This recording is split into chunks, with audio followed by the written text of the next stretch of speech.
Programme में एक बार फिर खुशामदीद। पाकिस्तान में जमहूरियत का तसलसल भी है तो मसाइल का अंबार भी लगा हुआ है। कई सूबों में बेशुमार मसाइल हैं, जिनमें सूबा बलूचिस्तान लातादाद मसाइल का शिकार है। अवाम वहाँ पर गैर यकीनी सूरत हाल का मुकाबला कर रहे हैं। इन हालात में एक उम्मीद की किरण है नई मुंतखब हुकूमत, और पहली बार बलूचिस्तान में एक कौम परस्त मुतवस्सित तबके से ताल्लुक़ रखने वाले नए वज़ीर आला डॉक्टर अब्दुल मालिक बलोच का मुंतखब होना और वज़ीर आला की हैसियत से हलफ उठाना।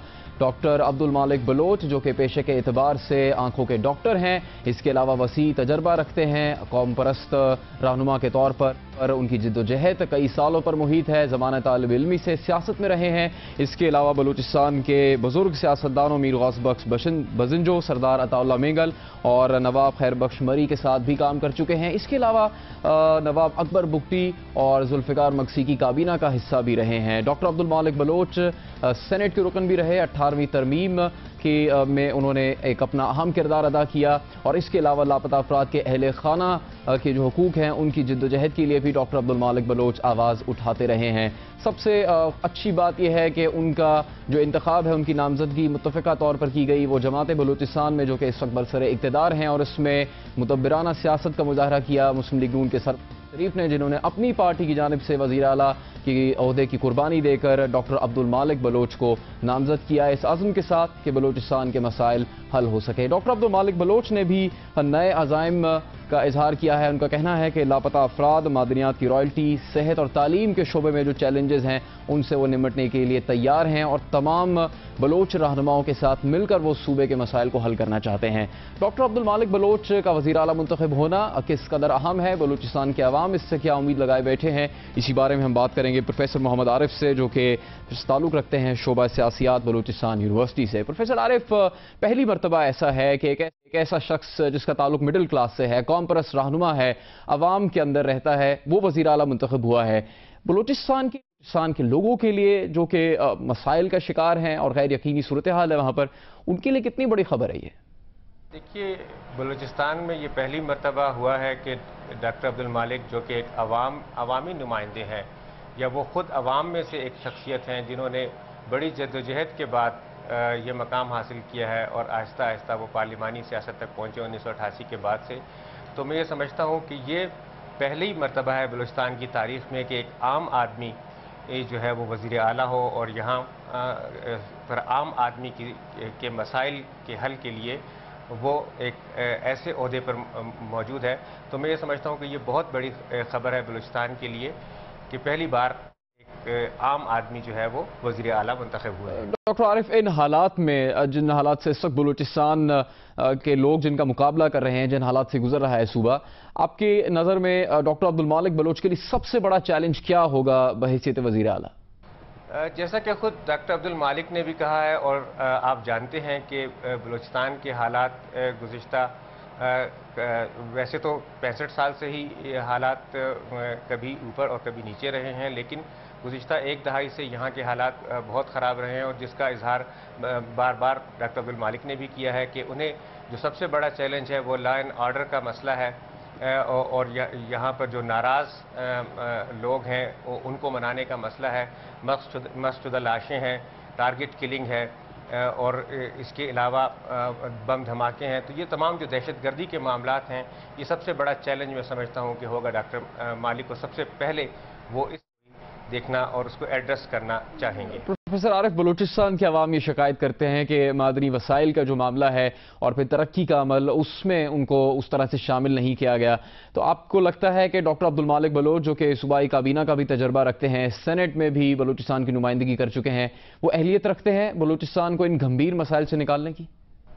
देखिए, जैसा कि हमें लग रहा है कि वो उन्होंने जो बात की है, कल की जो उनकी तकरीर थी, वो बिल्कुल बलूचिस्तान के तमाम तर अवाम की यही आवाज़ है। जो यहाँ पर मसाइल रहे हैं, जो यहाँ पे माशी मसाइल रहे हैं, जो फेडरल मामलात रहे हैं कि वफाक ने हमें कभी हमारे हकूक़ नहीं दिए, और फिर जो यहाँ पर जो फंड्स आए हैं वो सही तरह से इस्तेमाल नहीं हुए, उसका जो सही जो फ़ायदा था वो आवाम तक पहुँच नहीं पाया है जब भी वफाक से जो फंड बलूचिस्तान को मिले हैं। तो जो भी बातें उन्होंने कल की थी पहली तकरीर में, उन्होंने यही कहा था कि यहाँ पे जो है अक़रबा परवरी है, यहाँ पे اساتذہ نہیں ہیں، یہاں پہ صحت کی سہولتیں نہیں ہیں، اور مستفیض لاشوں کا مسئلہ ہے، اور جو حقوق ہیں بلوچستان کے جو وفاق نے آج تک ادا نہیں کیے ہیں، یا یہاں تک کہ جو وفاق میں بلوچستان کا کوٹا ہے ملازمتوں میں وہ تک نہیں ملا ہے، تو بالکل انہوں نے یہ ہر اس بلوچستان کے رہنے والے کی آواز میں کہا ہے، اور ہر ایک یہ سمجھتا ہے کہ یہ ان کی آواز ہے۔ تو اب معاملات جہاں تک حل کرنے کا تعلق ہے بلوچستان کا، کہ وہ اس کو حل کر پائیں گے یا نہیں حل کر پائیں گے، تو اس کے لیے انہیں یقینی طور پر سپورٹ کی ضرورت ہوگی کہ وفاقی حکومت کی جانب سے انہیں ایک سپورٹ کی ضرورت ہے کہ جو یہاں کے محرومی کے مسائل رہے ہیں ہمیشہ سے، وفاق جس حد تک بھی چاہے، جس حد تک آگے جائے، اسے چاہیے کہ وہ یہاں کی محرومیوں کو دور کرے اور اس کو سپورٹ کرے۔ اور دوسری طرف چونکہ ہمیں نظر آ رہا ہے کہ جتنی بھی دوسری جماعتیں ہیں، چاہے وہ وفاق کی ہوں، چاہے وہ صوبائی جماعتیں ہوں یا قوم پرست جماعتیں ہوں، انہوں نے تو آلریڈی ڈاکٹر مالک کا ساتھ دیا ہی ہے، اور انہوں نے اس کے ساتھ اپنا وزیر اعلیٰ منتخب کیا ہے۔ عارف صاحب، اسمبلی میں جتنی جماعتیں بلوچستان میں موجود ہیں ان کی جانب سے اعتماد کا اظہار کیا گیا ڈاکٹر عبدالمالک پر، حتیٰ کہ وہ جماعتیں اور وہ رہنما جو کہ انتخابی نتائج سے بھی بہت زیادہ متفق نہیں ہیں، جن میں جناب سردار اختر مینگل بھی شامل ہیں، انہوں نے بھی ان کو تعاون کا یقین دلایا ہے، ان پر اعتماد کا اظہار کیا ہے۔ تو یہ آپ کو لگتا ہے کہ ڈاکٹر عبدالمالک بلوچ پر پھر یہ ذمہ داری بہت زیادہ ہوگی، اس ذمہ داری کا بوجھ بہت زیادہ ہوگا؟ جی دیکھیے، یہ پہلی بار ایسا ہوا ہے کہ کنسنسس کے ساتھ تمام جماعتیں، اور جس میں ایک بڑی جماعت وفاق کی جماعت تھی جو مسلم لیگ نون ہے، انہوں نے بھی ان پہ اعتماد کا اظہار کیا ہے، بلکہ ایک طرح سے یہ بلوچستان کے ایک نیشنلسٹ پارٹی کو یا ایک قوم پرست جماعت کو انہوں نے اپنا بڑا زیادہ مینڈیٹ ہونے کے باوجود جب یہ موقع دیا ہے، تو یقینی طور پر ڈاکٹر مالک پر یہ ایک بہت بڑی ذمہ داری عائد ہوتی ہے کہ وہ اس کو نبھا بھی سکیں، کیونکہ جب سب نے اعتماد کیا ہے، تین جو بڑی جماعتیں ہیں اتحاد میں اس وقت حکومت میں، ان تمام نے ڈاکٹر مالک پر اعتماد کیا ہے۔ اس کے ساتھ ساتھ جب ہم نے ان کے انتخاب کو دیکھا تو تمام کی تمام جماعتوں نے بلا مقابلہ انہیں منتخب کیا ہے۔ اس کا مطلب یہ ہے کہ اس کے علاوہ جو جماعتیں موجود ہیں پارلیمان میں، وہ بھی ان پہ بہت اعتماد کرتی ہیں۔ تو یہ ایک موقع ہے ان کے پاس، اور ان کے اوپر یہ بہت بڑی بھاری ذمہ داری عائد ہوتی ہے کہ وہ جو اتنے دیرینہ یہاں کے مسائل رہے ہیں اور یہاں کی محرومیاں رہی ہیں، ان کو حل کرنے میں وفاق سے اور دوسرے اداروں سے، جیسا کہ وہ چاہتے بھی ہیں، وہ مدد آئیں اور ان مسائل کو حل کریں۔ بہت بہت شکریہ پروفیسر عارف، شعبہ سیاسیات بلوچستان یونیورسٹی سے تعلق رکھتے ہم سے بات کر رہے تھے ڈاکٹر عبدالمالک بلوچ کی سیاست، ان کو درپیش مسائل اور بلوچستان کے جو اس وقت حالات ہیں ان سے متعلق۔ وہاں پر بلوچستان میں سلگتے مسائل کو حل کرنا ہے تو یہاں پر کراچی جو کہ پاکستان کا دل ہے، معاشی ہب ہے، یہاں کے حالات کچھ بہتر نظر نہیں آ رہے۔ ٹارگٹ کلنگ اور جرائم کی وارداتیں 1% بھی کم نہیں ہو رہی، اور پچھلے 3 روز سے کراچی کا علاقہ لیاری میدان جنگ بنا ہوا ہے۔ وہاں پر حالات کیا ہیں یہ آپ کو بتائیں گے ایک کمرشل بریک کے بعد۔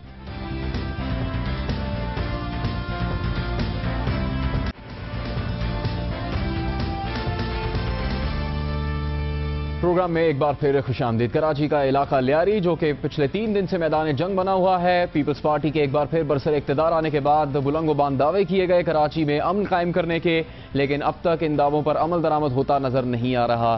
لیاری میں اس وقت حالات یہ ہیں کہ کاروبار زندگی معطل ہے، لوگوں کی زندگی مفلوج ہو چکی ہے، اور پچھلے 3 روز سے یہ حالات ہیں۔ گزشتہ رات تمام رات فائرنگ کی جاتی رہی، مسلح گروپس کے درمیان تصادم کی خبریں آتی رہیں۔ اب تک 8 افراد ہلاک جبکہ 40 سے زیادہ افراد زخمی ہیں۔ پولیس کی جانب سے اور رینجرز کی جانب سے کارروائی کی جا رہی ہے، لیکن اب تک لیاری کی صورتحال بہتر اور بحال نہیں ہو سکی ہے۔ لیاری کے علاقے نیا آباد، موسیٰ لین، کھڈا مارکیٹ، لی مارکیٹ ان تمام واقعات کی لپیٹ میں ہے۔ ہنگور آباد اور لیاری کے دیگر علاقوں میں کھارا در میں دستی بموں کے حملے کیے جاتے رہے ہیں۔ اس دوران اس وقت حالات کیا ہیں یہ ہم بات کریں گے اسی بارے میں جیو نیوز کے نمائندہ خصوصی سید عارفین سے۔ 3 دن سے میدان جنگ بنا ہوا ہے لیاری، کراچی شہر کا یہ علاقہ ہے، اس وقت حالات کیا ہیں؟ پولیس اور رینجرز کیا کر رہے ہیں؟ पुलिस और रेंजर्स ने अंदर दाखिल होने की कोशिश की है, जिसमें बिलखुसूस रेंजर्स कामयाब हुई है किसी हद तक अंदर दाखिल होने में, पेनिट्रेट करने में।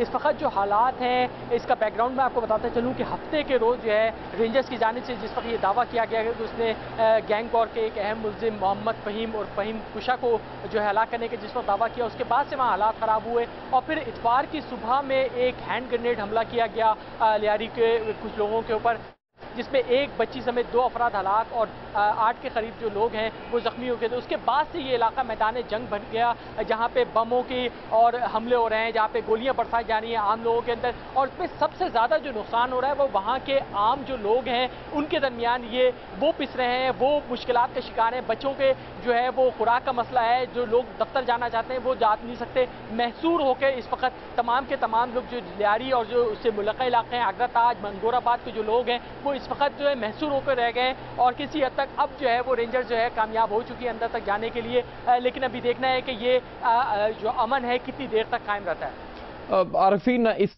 कशीदा हालात हैं और अब तक ये सूरत हाल बेहतर नहीं हो सकी, तो हुकूमत की कानून नाफिज करने वाले इदारों की किस हद तक संजीदगी है इस सूरत हाल को बेहतर करने में? देखिए, बात यह कि इस वक्त सिचुएशन वाज़ेह नहीं हो सकी है कि खुद पुलिस जो है वो इस हवाले से परेशान है कि उन्हें क्या स्ट्रेटजी अपनानी है, क्योंकि लियारी जो है वो इस वक्त पीपल्स पार्टी ने वहाँ से सीट्स हासिल की हैं। वहाँ पे किसी किस्म का कोई ऑपरेशन करना उनके लिए आसान नहीं होगा, या उससे मुल्का इलाकों में जो है वो करना वहाँ पर आसान कभी भी नहीं रहा, क्योंकि हमेशा वहाँ जो है रेजिस्टेंस का सामना करना पड़ता है पुलिस को वहाँ पे और दीगर कानून नाफिज करने वाले इदारों को। जब हमने इस हवाले से जो वहाँ के लोगों से बातचीत की है, जिसमें अहम तरीन लोग जो समझे जाते हैं वो कच्ची राब्ता काउंसिल समझी जाती है, लियारी अमन कमेटी समझी जाती है और किसी हद तक मुत्तहदा कौमी मूवमेंट का नाम आता है। हमने इस हवाले से कच्ची राब्ता काउंसिल के अहम रहनुमा जो है हुसैन कच्ची, उनसे हमने बातचीत की है। उनका कहना यह है कि उन्होंने वाज़ेह किया कि ये जो इस वक्त जो तनाज़ा बना हुआ है ये कोई कच्ची या बलोच बरादरी के दरमियान ये तनाज़ा नहीं है, बल्कि ये कच्ची जो है वो पुरसकून अंदाज में बलोचों के साथ रहते हैं और बलोच जो है पुरसकून अंदाज में कच्चियों के साथ रहते हैं। उनका कहना यह था कि कच्चियों के जो तनाज़ा है वो लियारी अमन कमेटी के साथ है, उनका आम बलोचों से लेना देना नहीं है। और यही चीज़ जो है वो लियारी अमन कमेटी का जबकि ये कहना है कि जो कच्ची राब्ता काउंसिल है उसको मुत्तहदा कौमी मूवमेंट की सपोर्ट हासिल है, वो उन्होंने इल्ज़ाम आयद किया कि मुत्तहदा कौमी मूवमेंट को सपोर्ट करी है और उनका कच्चियों से कोई लेना देना नहीं है। इस हवाले से हमने मजीद कच्ची राब्ता काउंसिल से बात की। उनका कहना था कि उनको मुत्तहदा कौमी मूवमेंट की सपोर्ट हासिल नहीं है, उन्हें इस इल्ज़ाम को अक्सर मुस्तरद किया। उन्होंने कहा कि अगर ऐसा होता तो उसके उस हवाले से इस तमाम वाक़े के अंदर कच्ची बरादरी से ताल्लुक़ रखने वाले लोग जो हैं वो मारे गए हैं, उसमें कोई मुत्तहदा कौमी मूवमेंट का फ़र्द इसके अंदर शामिल नहीं है। उन्होंने कहा कि अगर उन्होंने किसी भी सियासी जमात की सपोर्ट हासिल कर ली तो इस वक्त जो हालात हैं वो किसी के हालात किसी के कंट्रोल में नहीं रहेंगे। इन तमाम बातों के ऊपर हमने बात की है मुत्तहदा कौमी मूवमेंट के तर्जुमान वासिफ जलील का। उन्होंने कहा इन तमाम बातों को, इन तमाम इल्ज़ामात को जो लियारी अमन कमेटी के सरबराह उज़ैर जान बलोच ने उन पर आयद की, उन्होंने यकसर मुतरफ किया, उसको जो है मुस्तरद किया। उनका कहना यह था कि लियारी अमन कमेटी जो है अपने करतूतों पर जो है पर्दा डालने की कोशिश कर रही है, ये तमाम बयानात उसी की कड़ी हैं। उन्होंने कहा कि वहाँ पर उन्होंने कहा कि लियारी के लोगों से उनका कोई झगड़ा नहीं है। लियारी अमन कमेटी के लोगों ने 8 से 9 गलियों के ऊपर होल्ड कायम किया हुआ है, वहाँ के लोगों को डरा धमका के रखा हुआ है।